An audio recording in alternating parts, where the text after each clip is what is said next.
मनशांती, चिंता, भीती आणि अस्थिरता दूर होतात. दैवी संकेत, स्वप्नात किंवा जीवनात मार्गदर्शन मिळते. कर्मशुद्धी, मागील जन्मांचे किंवा या जन्माचे नकारात्मक कर्म नष्ट होतात. शारीरिक लाभ, मानसिक थकवा आणि दीर्घकाळ चाललेले आजार कमी होतात. इच्छा पूर्ण होणे, सच्च्या श्रद्धेने केलेला जप ईश्वराच्या दरबारासारखा प्रभाव निर्माण करतो. काही साधकांचे अनुभवही अद्भुत आहेत.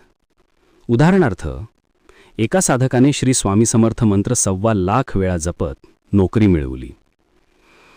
जप करताना नियम, संयम, शुद्ध आहार आणि श्रद्धा अत्यंत महत्त्वाचे आहेत.